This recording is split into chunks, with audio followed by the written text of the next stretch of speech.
votre imagination a le pouvoir de vous sauver de toutes les circonstances dans lesquelles vous vous trouvez empêtré. Vous pouvez vivre le désir de votre cœur grâce à votre imagination. Votre imagination ne craint aucun défi, rien ne lui est impossible. Elle est illimitée dans ce qu'elle peut accomplir.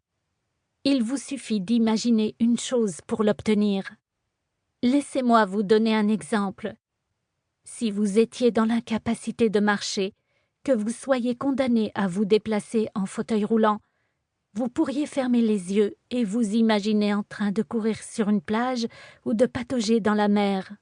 Ce faisant, et en continuant de vous y appliquer jusqu'à ce que les images deviennent si réelles que vous pouvez sentir la chaleur du soleil sur votre peau ou le sel sur votre langue, vous vous engageriez sur le chemin de la guérison qui pourrait vous mener à marcher ou à courir réellement. Voici comment utiliser votre imagination de manière créative. Installez-vous dans un fauteuil ou sur un lit, prenez vos aises, détendez-vous et fermez les yeux. Déterminez d'abord ce que vous souhaitez expérimenter. Puis, dans cet état de relaxation totale, pensez au résultat final de ce désir. En d'autres termes, si vous cherchez à obtenir une promotion au travail, le résultat final pourrait être que les gens vous félicitent pour votre promotion. Vous pourriez aménager dans un bureau plus grand. Vous pourriez bénéficier d'une augmentation de salaire. Prenez l'un de ces événements et les yeux fermés, entendez réellement vos amis vous féliciter pour votre promotion.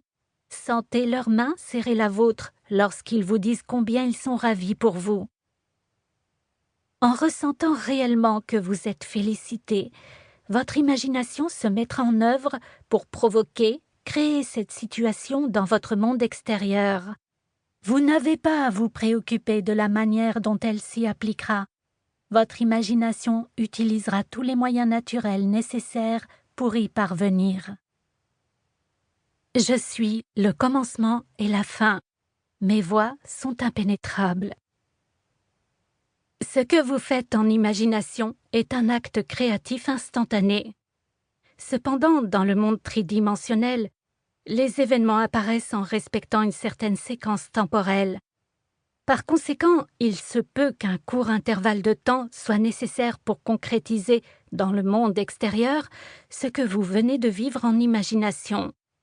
Après avoir accompli cet acte au sein de votre imagination, ouvrez les yeux et vaquez à vos occupations quotidiennes de manière normale et naturelle, confiant que cette vision se réalisera dans votre monde.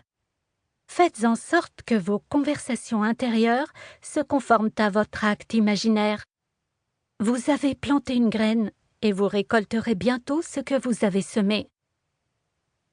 Lorsque vous franchissez le seuil de votre imagination, assurez-vous que vous êtes réellement en train de réaliser l'action, d'entendre les mots, de toucher la structure et de sentir le parfum, l'odeur, l'essence de la scène que vous avez conçue.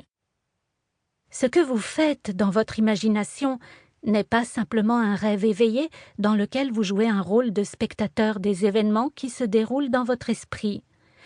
Vous devez entrer, pénétrer le rêve, vous imprégner de celui-ci comme si vous y étiez réellement. Vous devez faire du plus tard le maintenant et faire du là-bas le ici. Pour que vous compreniez vraiment ce que j'entends par là, laissez-moi vous donner un autre exemple. Imaginez que vous êtes en train d'apprécier la conduite d'une nouvelle voiture après avoir atteint votre objectif. Dans ce cas précis, vous ne devez pas vous contenter de visualiser une nouvelle voiture dans votre esprit. Vous devez réellement vous immerger dans le rêve. Sentez la sensation d'être assis derrière le volant. Sentez l'odeur des composants neufs de l'intérieur. Sentez la sensation grisante de conduire le véhicule. Sentez le bonheur qui vous habitera une fois que vous aurez concrétisé ce rêve. Ce que vous vivez en imagination est un acte créatif réel.